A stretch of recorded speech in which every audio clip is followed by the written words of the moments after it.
Welcome to the Grief and Belief podcast, where we share stories of hope. Thank you for joining us. We hope this powerful story will help you feel God's love for you today.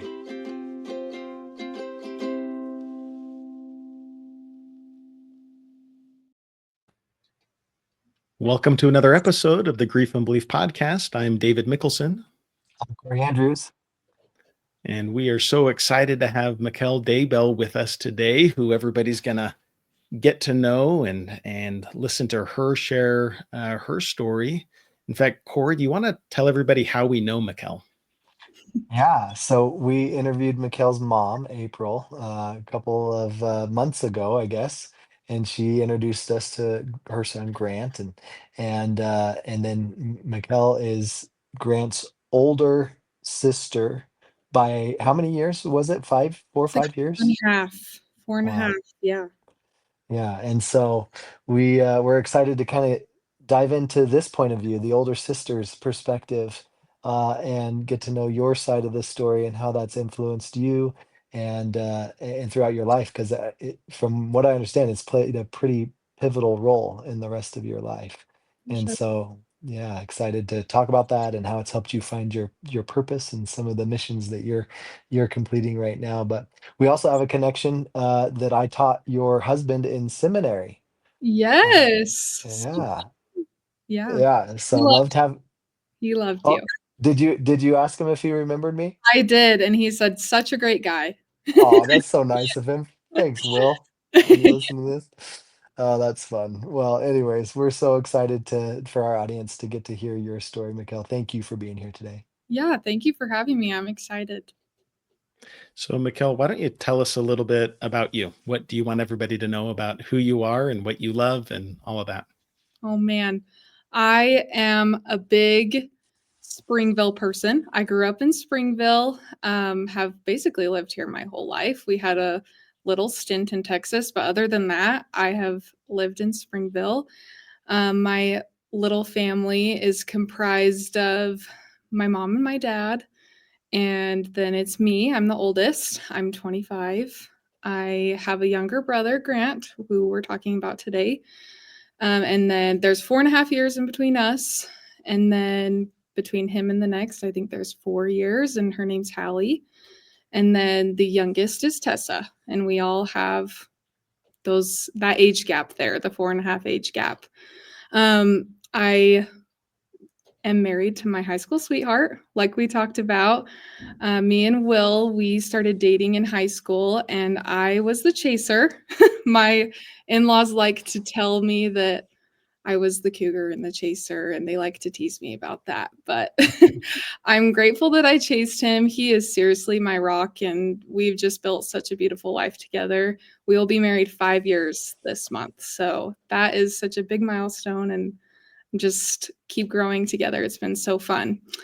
We have 2 little dogs, and well, they're not little, they're labs. So they're getting big, but Winnie and Boone are our 2 dogs. And that's a little bit about my family. I feel like I'm kind of giving a spoiler here for the rest of the episode, but I am a special education teacher. That's what I do for my job. And then I also have a little part-time job where I paint watercolor portraits and Christ-centered artwork. So it's a little bit about me. That's where you'll find me. We're working, we're painting, or we're outside. Usually that's what I love to do. That's so good. It's and you have 5 chickens. We can't forget the chickens. Oh, we cannot forget the chickens. We have 5 chickens, and I actually became a DIY girl this summer, and I built a little chicken run for them. We bought a chicken coop, and it was just not enough for them to like run around and play. So this summer, while I didn't work, I decided to build a little chicken coop, and that was fun. Nice. That's great. Yeah, That's awesome. Use power tools. So for everybody listening, if you haven't listened to April Gallier's episode, it was episode 16, I believe. And so you don't necessarily need to go listen to that before you listen to Mikkele's, because they're 2 different perspectives, but definitely listening to them together, close to each other would be like listening in stereo. And so definitely recommend, if you haven't listened to April's, to go back and find that one. I have it here, David. It's called Grant a Wish, April Gallier's Experience Honoring her son Grant. So that's what the title of that episode is, if you want to go find it. Yeah, Grant a Wish. I like that. Mhm. So, Michelle, can you kind of tell us from your experience? You were Grant's older sister, and just help us understand your relationship with Grant, and also just Grant himself, with some of the funny things your mom just had us cracking up about his personality and all of these things from your perspective. Tell us about Grant. Oh, I love talking about Grant. He is like my favorite person to talk about in the world. Just words that come to mind when I think of Grant are fighter. He was such a fighter, so strong, taught me so much strength in my life. I think of his big old smile. He had the cutest smile ever and just big old teeth that he was just so cute. Best smile, funniest laugh, just the most contagious laugh. Everyone loved to hear him laugh and giggle. Very tender, such a sweet little boy, but also very boy. he was he loved to pull hair. He figured out how to use his hands. He wasn't very um, capable to use much of his limbs. He wasn't able to control them himself, but he did learn how to pull my hair, and I do have very long hair. So he learned how to pull my hair, and he was just such a boy. He would laugh at farts and burps, and if people got hurt, he thought it was funny. He's just so funny, such a boy.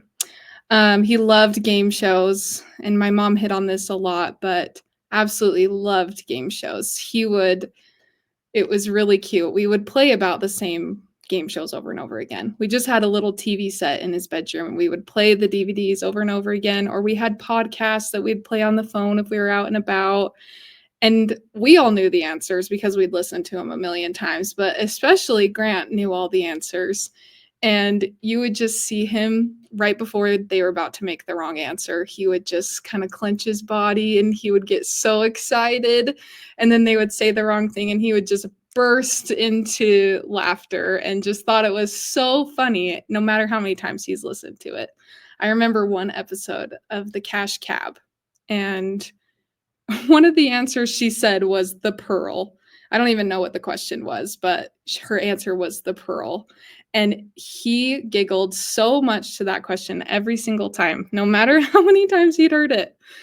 We actually got to go and try out for Family Feud right before he passed away, which was such an amazing experience. They came to Salt Lake, and I think it was divine intervention because it was the winter before he passed that we got to do that. So that was super special and a good opportunity for our family to experience with him before he passed. Other than that, Grant was truly my best friend in the whole world. He and I'm going to apologize.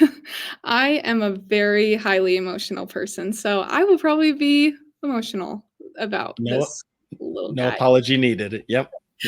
No apology needed. No worries. Grant was seriously my best friend, my everything. He was the best secret keeper. He would never tell any of my secrets. Anytime I needed to hash something out or tell him about a cute boy or anything, he would be the one that I would talk to. And he would never judge me and just listen.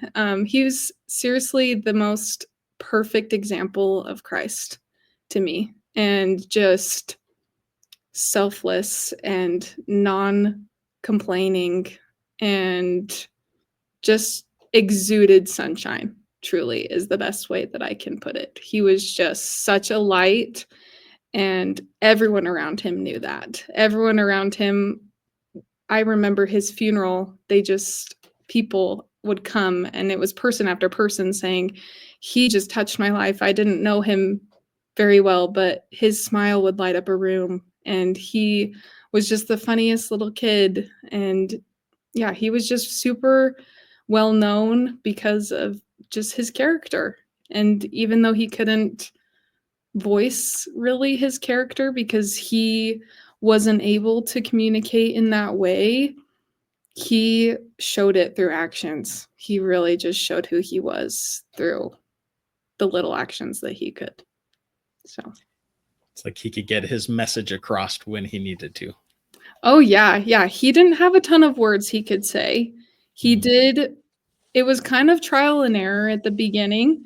We had to kind of figure out how to communicate with him. Would it be best to communicate on a communication board, like where he could touch it? But we quickly learned he wasn't able to have that finger dexterity to be able to do that.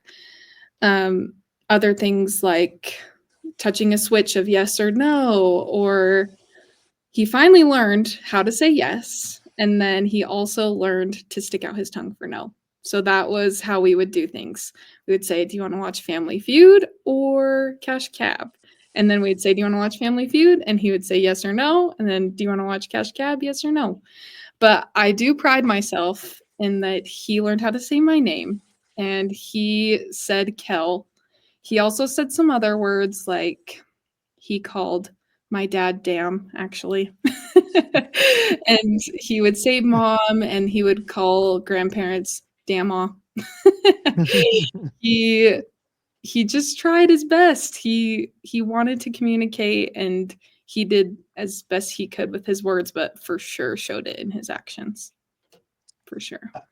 That's amazing. I kind of have maybe a funny question a little bit, but what do you think it was that helped you to gain that type of relationship with him? And I guess connected to that, like when you were younger, was it kind of hard to have a special needs younger sibling that kind of took a lot of care? I'm sure your parents, right, like kind of had to put a lot of more effort and time into helping him and taking care of him. Like, was that ever a challenge for you? And then what was it that kind of helped you gain that closeness that you had? Yeah, my parents were so selfless, not selfish, selfless with Grant. They really were great with him, and they also helped me a lot just feel still important and like I was needed in the family. And I think it never affected me in a bad way ever. Like Grant was seriously what I needed. He was, and we'll get into this later, but truly, I think his purpose to come to earth was to give us all our purposes, and especially me. I feel like he came to earth to, one, get a body and to be able to do that, but also just to help me find where I was meant to go and where I was meant to be. And I would just say, when I grew up, I loved him. Like, I wanted him to be my own child. I was only a few years older, but I took on that role of big sister so quickly. I remember when me and my mom were trying to figure out if she was going to be having him at that point. She had him at 35 weeks. I remember going to that doctor's appointment with her, and she's like, oh, I don't know what to do.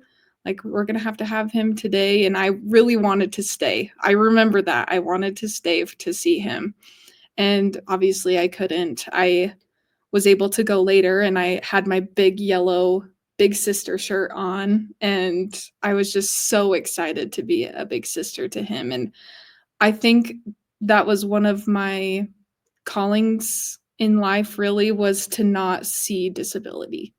It was really no different to me than bringing home Hallie and Tessa, my other siblings. It was like, we're just gaining another sibling. We're so grateful to have this other sibling, but right off the bat, we just connected so fast.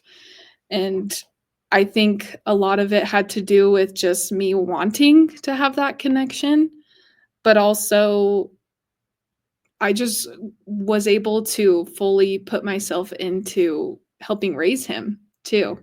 We had a lot of things that we had to do for him. We had to make his bottle. We had to change his diaper.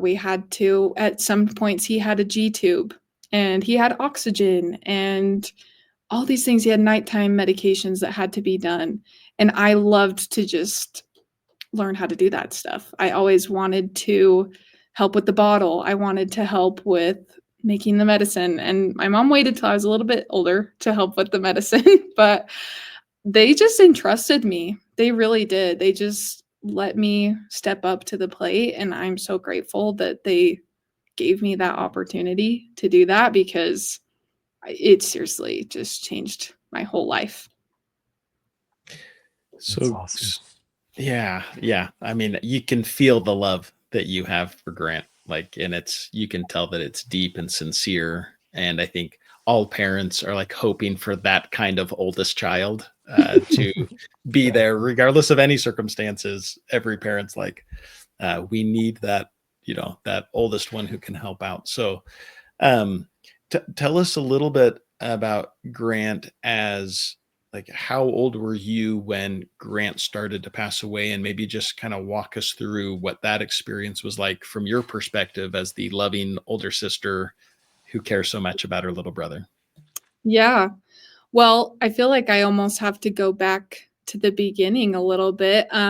When he came home from the hospital, I really wanted, like I said, to take on that role, and I wanted him to be mine, but I was so little. My mom kind of just, she was like, yeah, you can help, but you are 4 years old. And so I ended up getting a baby doll and just kind of used that as like my learning. And she also talked about this in her episode, but she had everything embroidered to name Grant Weston. She wanted him to be named Weston, and that was that. And so she had blankets embroidered, and, as you do, you just have things prepared for Weston to come home. And once he was born, he was not Weston, obviously. And so my baby doll became Weston. And I used all the stuff that she had prepared for Grant, and I learned how to put oxygen on my little doll. I learned how to change the diapers on my doll. I learned where a G-tube is and what you need to do to clean that and how to put that on. And I think it was just really helpful for me. But like I said, they just entrusted me, and that carried on all through my growing up period with Grant. As we would go on, we would kind of each we'd take a job, like for nighttime routine. One of us would be on the G-tube, one of us would be on medications, one of us would be on feeding. But really, I started helping at probably 6 or 7 years old. And then I was fully babysitting by 9 years old. And my mom will probably be mad that I'm saying that, but I just grew up really fast. I matured really fast. I think the oldest kid usually is pretty mature, but I feel like I was very mature because of it, and I just always wanted to be around the adults, and I wanted to take care of him. I just wanted to be his caretaker. He was always there for everything for me, like volleyball games. I played a lot of volleyball all through, from age 9, I think, or maybe 12. I don't know. Age 12 up until I played a little bit in college too. And he was at every single game. He was so supportive and just excited to be there. Same thing, the smiles and the cheers, and he loved it. But getting closer to his passing, he really struggled getting sick. He was just sick all the time. And I don't know if that was just his weak immune system, or being at school with other kids that also have weak immune systems, and just catching everything really. I just remember about the time that we went to Family Feud and we tried out for Family Feud, he started just getting sick, and just didn't really know what was going on. He had some infection with his baclofen pump that he had, and then that went to his shunt that was in his brain. And I probably am missing things. I was 17 when he passed away, so I still think my mom sheltered me a little bit from everything that was going on realistically. But I just remember my mom calling me and saying, well, he had gotten really sick, and so they had decided to take him in for like a routine check. Just, he's not keeping anything down. He's just sick. He's losing weight, and he's already so skinny, and he needs that sustenance to be able to continue on.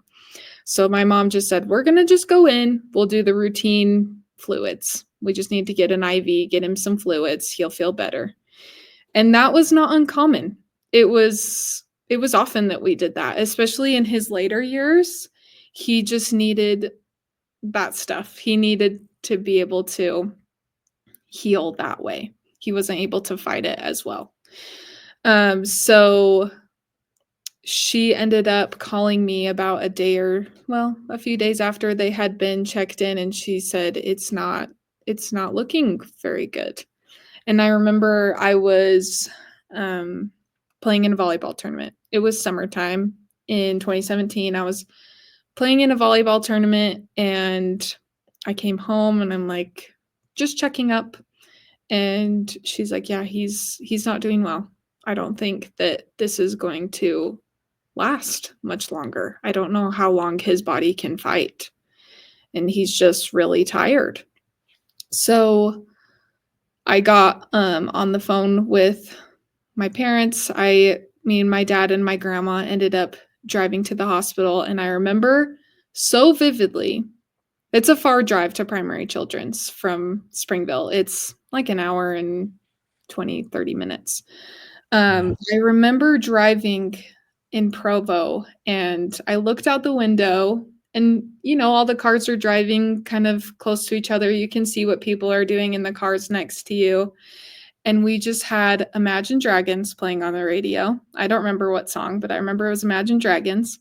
And I remember looking at the people in the car next to me, and they were just singing, and they were just having a good time. And I'm like, you have no idea that we are about to go to the hospital, and I'm going to lose my brother.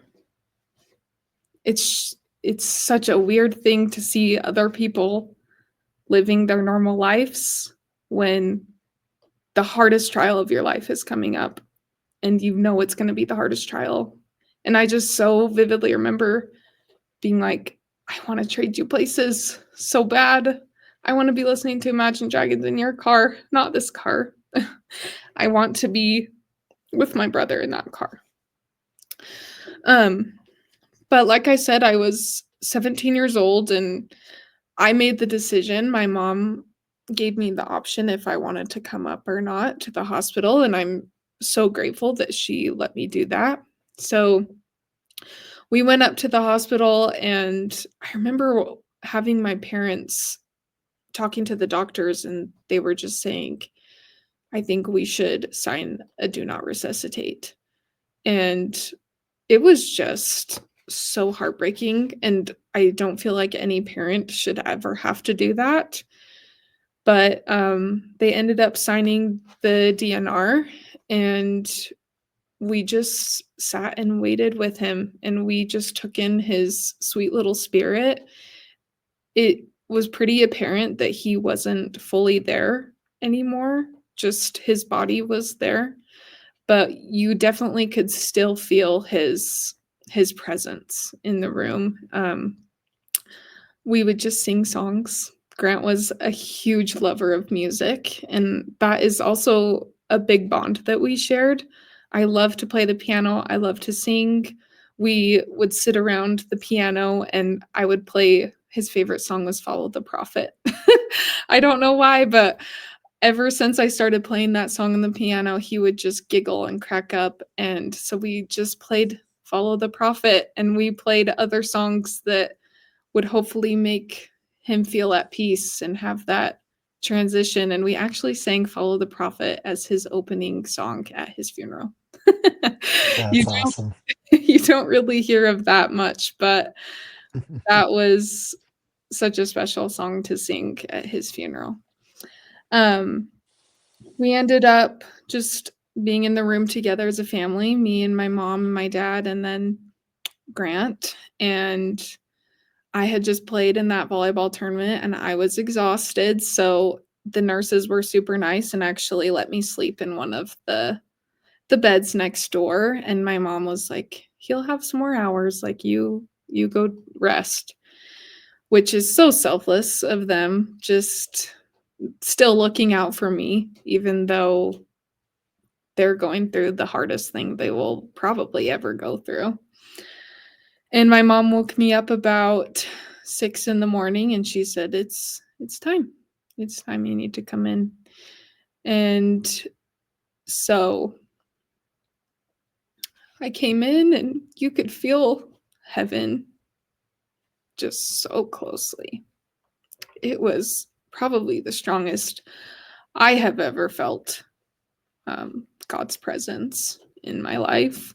It was equally the most beautiful and the most terrible thing ever. He did not pass peacefully, and he struggled up until the point that he passed. And that was really, really hard to watch as a 17-year-old, and something that I still struggle with today.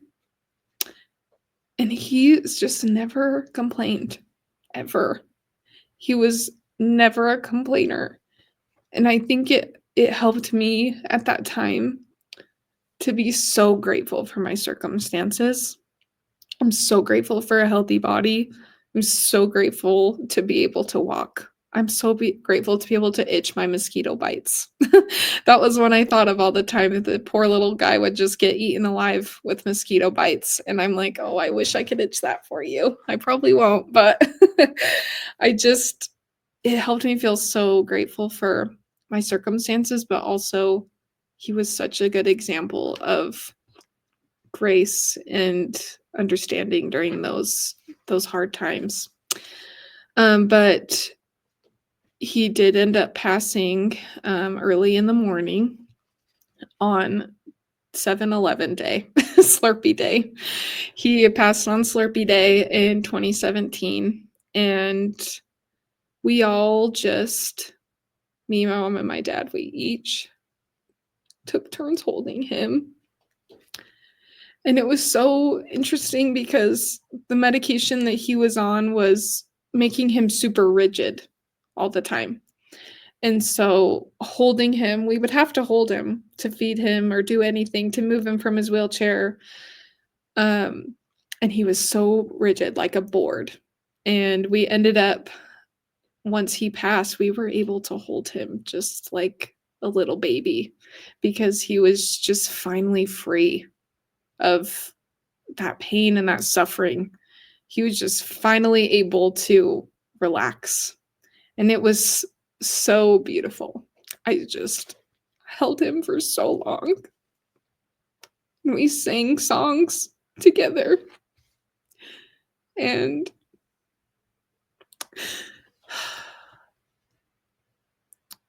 once we had all said our goodbyes, they basically brought like a silver rolling cart. And they said, okay, we're going to put him on here. And I'm like, no way. You can't just put my little brother on that thing. I'm not ready. I'm not ready for this. No. I had 12 years, but I wanted 40 more. Mm-hmm. So we made him a bed on that silver rolling cart, basically. And a beautiful thing, but the worst thing about the hospital when someone in your family passes at the hospital is, I don't know what they call it, but basically like a remembrance walk. All of the nurses, they line up in the hallways and they basically just pay their respects as you walk down the hall with them. And once we got to the end of the hall, we took him down. He donated some of his organs. And so we had to leave him. And I will never forget the strength of my parents to be able to leave. I think being me older now, I don't know if I would have ever been able to leave. My mom mentioned on her podcast that we never left him, ever. he was never alone. There was those times we forgot him in the car on accident, but he was always safe in there, and it was never for long. But we never left him. I was always with him if they were gone, or a grandparent was always with him. But this was us leaving him, and the next time we would see him was his funeral. It was just a really difficult thing, and I ended up having to drive my mom home, and because they were having to call people and rehash it out and just relive that over and over again, and we kept having to pull off the freeway because we just couldn't even make it. We couldn't make it far. But I ended up thinking, what am I supposed to do now? What am I supposed to do the rest of the day today? Because it was early morning. Like, how do we even go on? And I just kept thinking, I have volleyball that I can go to. I still have a tournament that I can go to. And I ended up going to play the next day, and I'm so glad I did. And then when I got home that day, I came home to two pictures on the porch. And one of them was a picture of me and Grant that was painted, and it was just painted from a picture that we have taken before. And then the other one was a picture of our family, but Grant was no longer in a wheelchair, and he was standing next to our family. And truly, those paintings have got me through, well, not through, but have helped me so much and in so many ways to know that he's in a better place and he's fully healed, and he's running with Jesus, and he is trying to flirt with the ladies. He always did that. He was such a flirter. He loved to blow kisses. Love kisses. Yep. Yeah. Yeah, he loved to blow kisses, and it wasn't just to girls. He would blow kisses to people for holding the door open or just feeding him. He loved to be fed ice cream, and he would blow kisses for people that fed him ice cream. Anyway, those just really helped me through that really dark day. And even though it was so difficult, there's so much relief in our eyes as well. Like I mentioned, his passing was really, really difficult to watch and just not peaceful. It was not peaceful for him, and his body really struggled to pass on. And I was just, it felt like a sigh of relief, like, oh, he's finally not suffering. He's finally able to do the things he's always wanted to do. I could imagine, Mikkele, after being essentially a primary caregiver for those 12 years, you get home, there's a million things to do after somebody passes away, a funeral to plan, people coming over to visit. But then there's like this time where it gets quiet again, and what you're used to doing is no longer there. You're not making bottles anymore. You're right, playing the piano songs and singing or watching. Maybe you're still watching some of this. Maybe you're still watching Family Feud, but missing him. Can you talk a little bit about, did you experience any sort of loss of purpose after he passed away, and being so willing and eager to help him, and then him not being there to be helped? Oh, yeah. Short answer, yes. I definitely lost purpose, for sure. It was so hard to walk by his room, because you would always walk by his room and you would see him just in his wheelchair or laying on his bed listening to shows. It was really hard to just see laundry that needed to be done, his wheelchair that was empty. I really struggled. and still do struggle. I feel like I really lost. It wasn't that he was a part of me. I almost feel like he made up part of me. Like when he left, he seriously took a whole part of me. Um, it was just difficult to not do those things every night, not change him, not put the pajamas on, not make the medicine.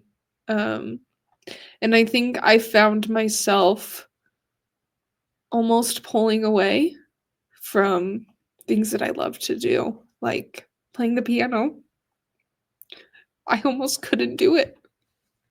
It was so much of a reminder to me of him and all those times that we spent just sitting in the living room, and I would mess up a note and he would just laugh because he knew that it wasn't the right note.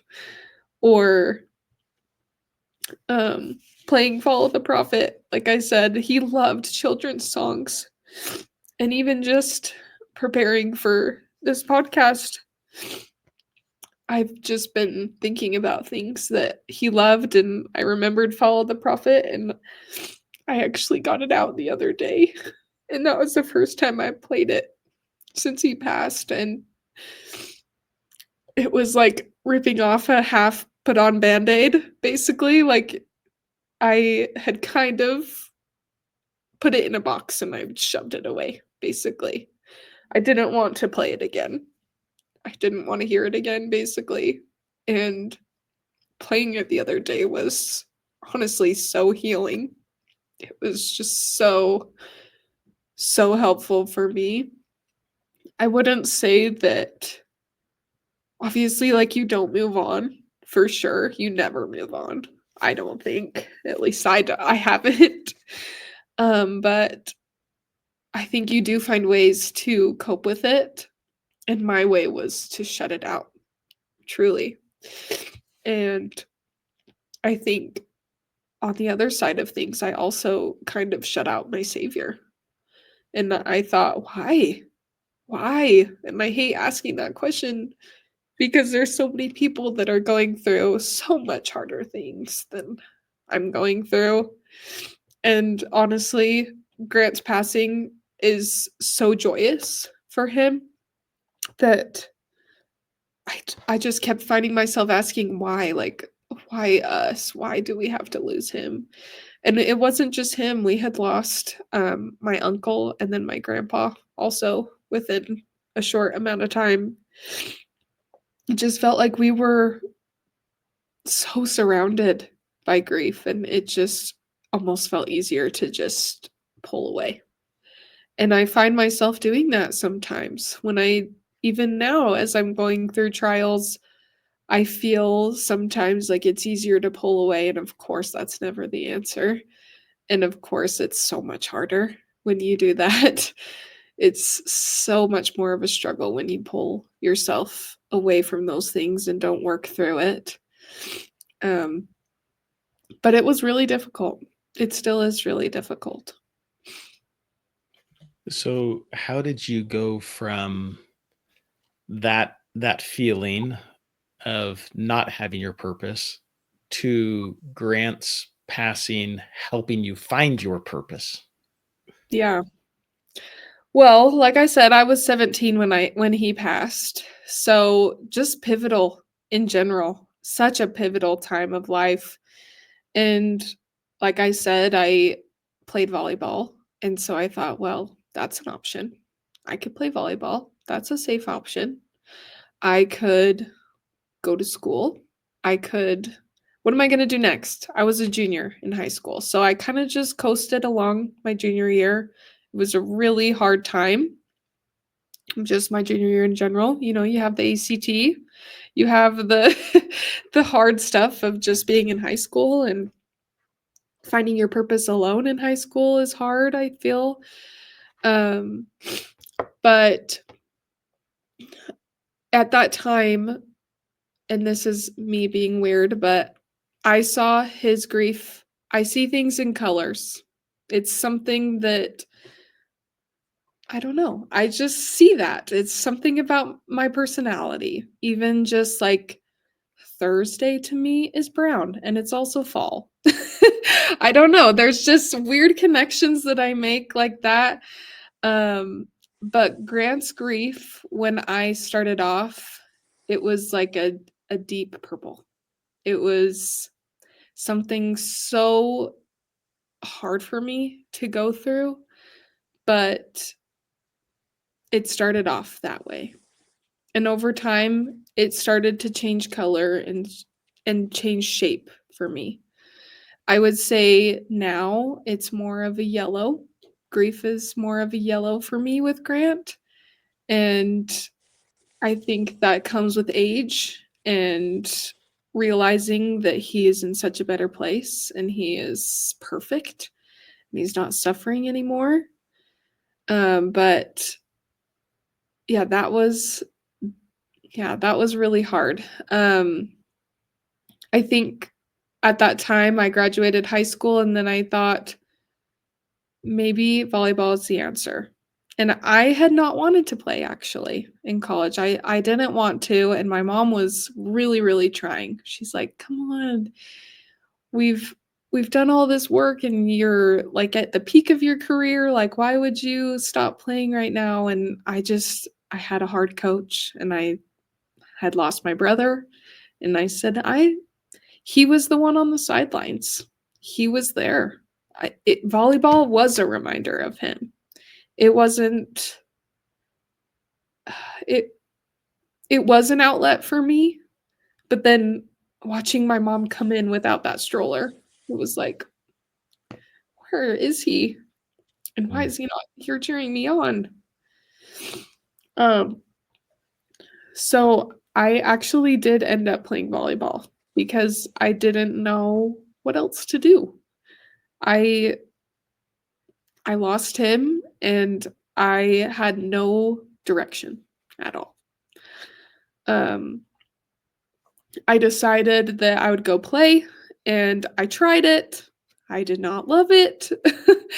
Probably the best volleyball I've ever played in my life, but I didn't love the environment. I talked with you guys about this earlier, but there was just a lot of drinking and drugs and random people sleeping in my bedroom when I wasn't there. It was hard. And even to that point, my grief almost got darker. It got harder because I was now grieving that I was away from my family and we had just lost my brother. And also I have no sanctuary here. And so I couldn't do it anymore. I was like, I'm not a sad person. I am a happy person. I am in a yellow. I'm a yellow person. I need to be that person. So I ended up coming home and I decided that I would just kind of ride it out for a minute. I just wanted to see maybe a door would open. Maybe Heavenly Father would help me out with that. Maybe he would just nudge me. And I was kind of just waiting for something to happen for me. And I kind of just babysat. I did the odds and end jobs that you can do without really committing to something. And I just kept going back to, like, what would Grant do? Like, what would I do if Grant was still here? What is something that he would want to see me doing? And like I said, he had special needs and he had cerebral palsy, which is it's a brain disability, where a brain damage disability where they lose some of the functions based on something that had happened that was traumatic to the brain. And we think that happened when my mom was pregnant with him. They had said something about the cord wrapped around his neck, and maybe he had lost a little bit of oxygen, which in turn gave him that cerebral palsy. But I knew that I loved kids like that. I was always a peer tutor. I loved to be a peer tutor and work with other kids that were like Grant. And I even did peer tutor seminary. I loved to go on the field trips with the kids that were going to like the track meet, or they had fishing day, and I loved it. And I finally found a job that was working with kids with special needs, and it just felt like the heavens opened. Really, like, okay, I have kind of a light. Something that I pictured often was Christ almost carrying a little lamp, and sometimes it would flicker, like I couldn't really see him. I didn't know where that path was. I didn't know how to get on the path.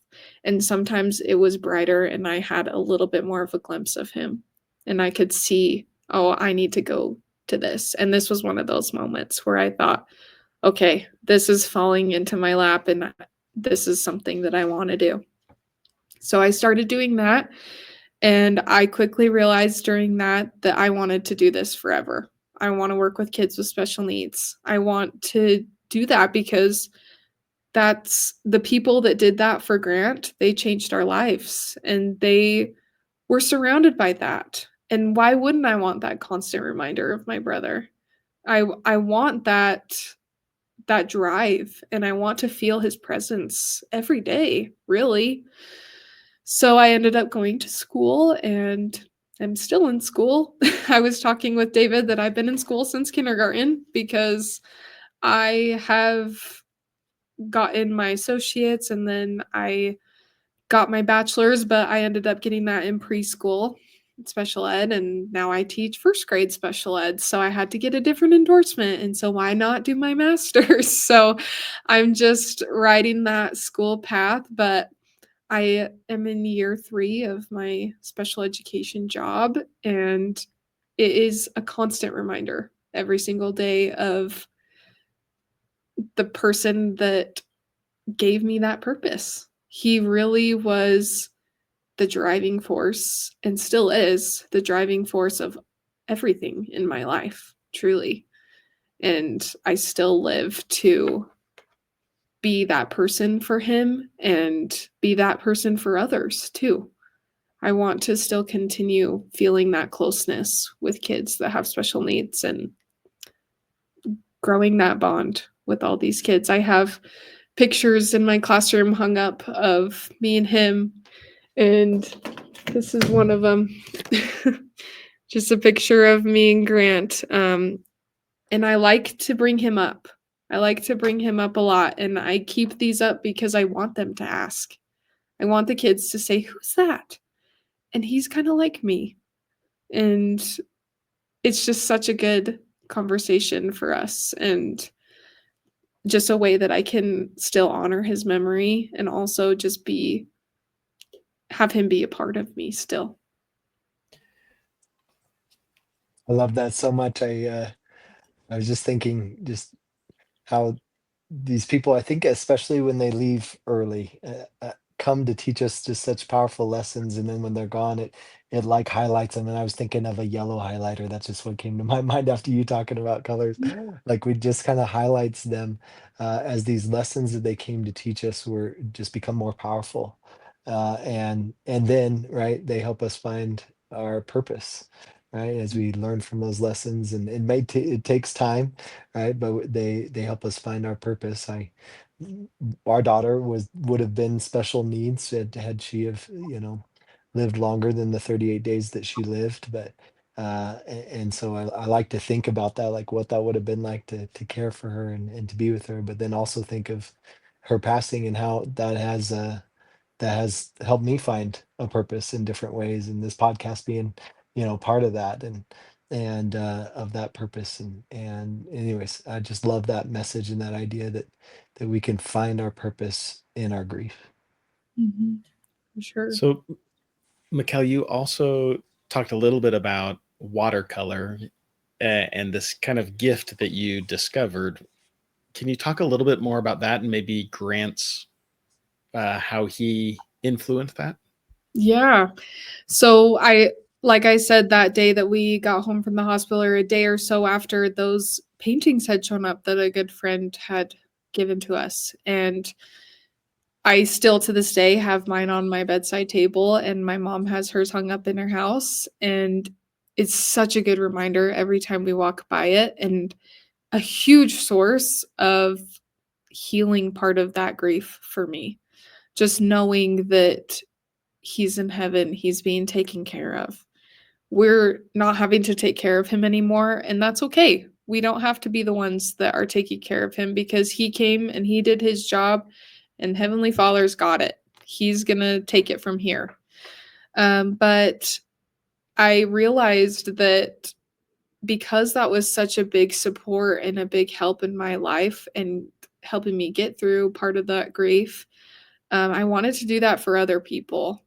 And I didn't know how. I didn't know what I wanted to do, but I ended up just starting small and making a few paintings when people had lost loved ones, or I practiced a few on my friends when they got married. And I ended up just really focusing on families that have lost loved ones. It is still the main thing that I paint, even though I paint other things like weddings, and I also do Christian stuff, but still the main thing that I paint is families that have lost loved ones, and a lot of angel babies, or families that have never been able to see each other in a family photo.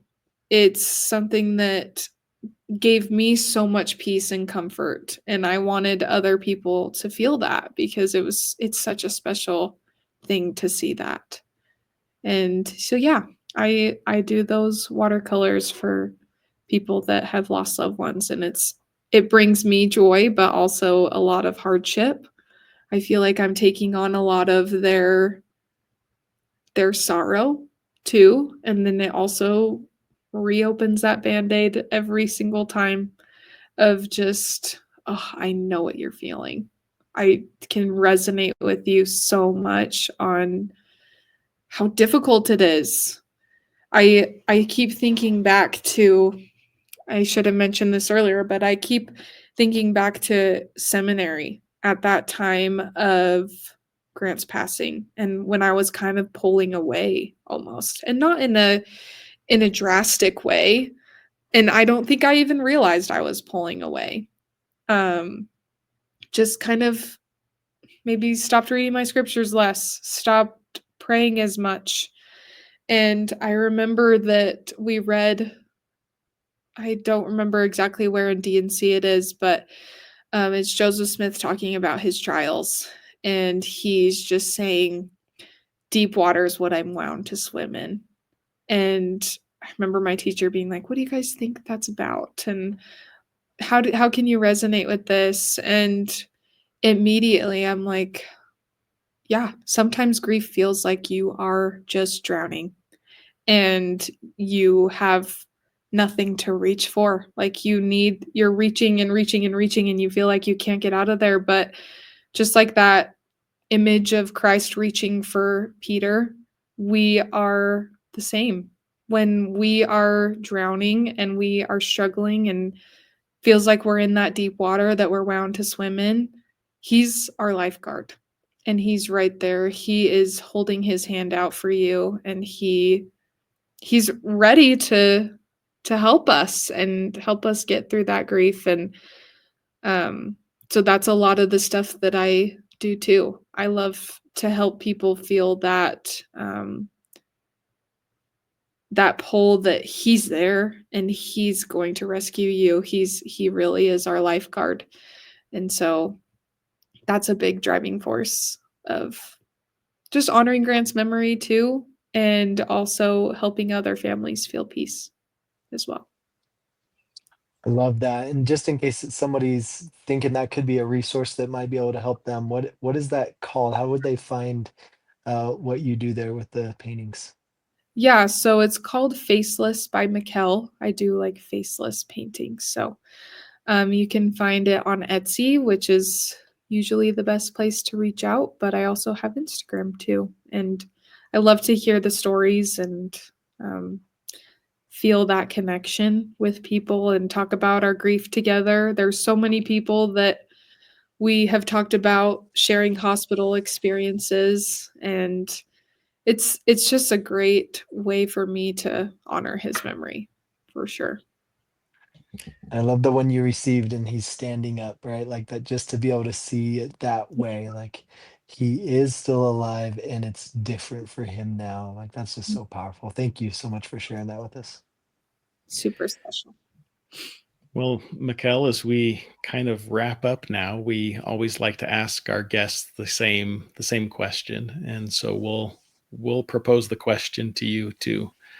Mikkele, considering your experience with grief, what do you now believe about Jesus Christ?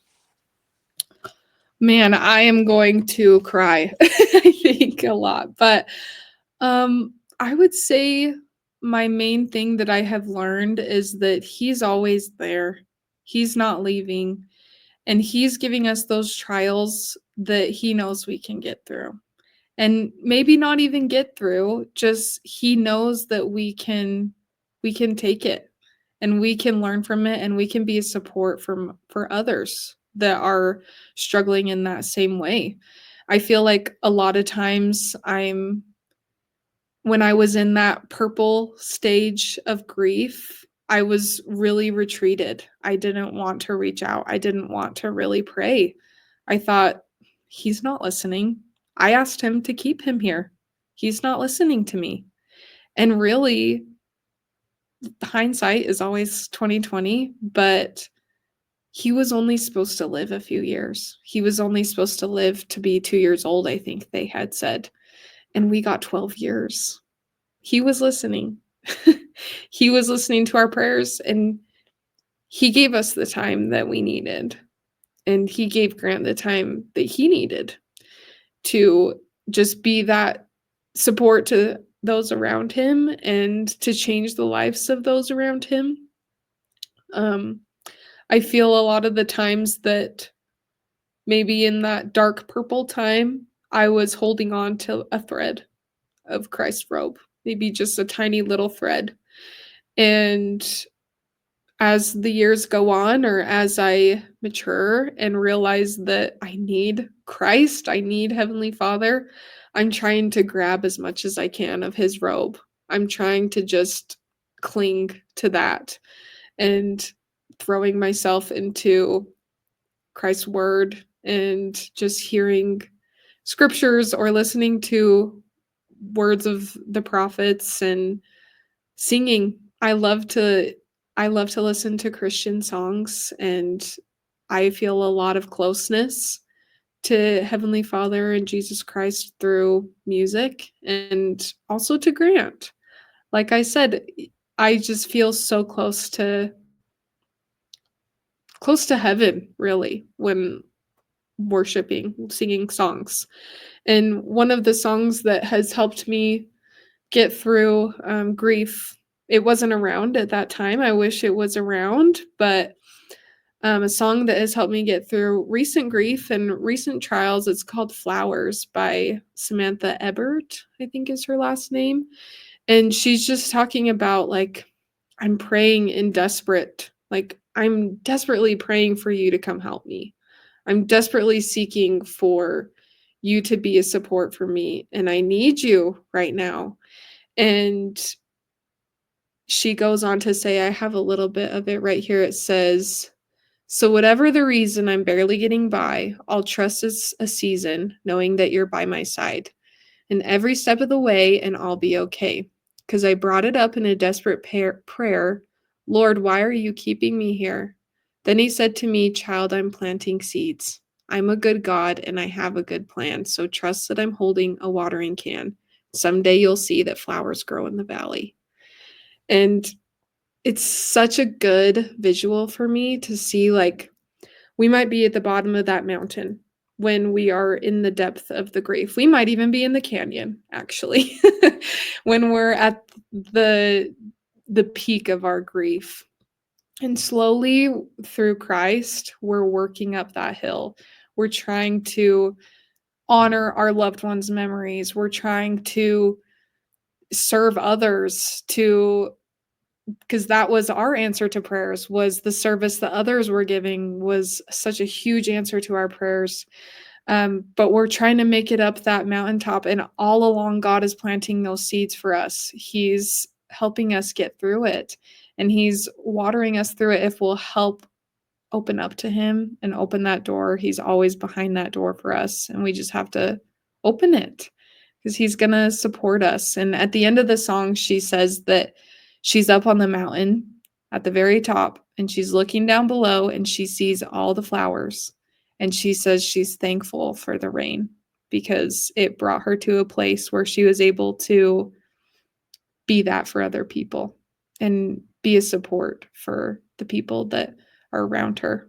And I just really resonate with that song, with just grief in general, not even just grief with my brother, but grief and other trials that I'm going through. And it's such a good song. That's awesome, Mikkele. Well, thank you so much for being willing to join with us and talk about Grant and your experience. Thanks for shedding a few tears. You did great. And we really appreciate your time and all that you've shared with everyone. Thank you, Mikkele. Well, thank you. Thanks for having me on. Thank you. Thank you to our incredible guests for sharing their story of hope. If you know someone who might be blessed by hearing this message, please share it with them. We would love it if you would subscribe, rate, and review, and comment on our podcast so others can find it. Be sure to follow us on Instagram and Facebook, as well as join our Grief and Beliefs Facebook group. Thank you to our sponsor, High Five Live Tours, where fun and joy meet on inspiring travel experiences. Special thanks to our producer, Misty Lynn Howard. Check out her history podcast called Faith Ignited. Thank you again for listening, and we'll see you next time.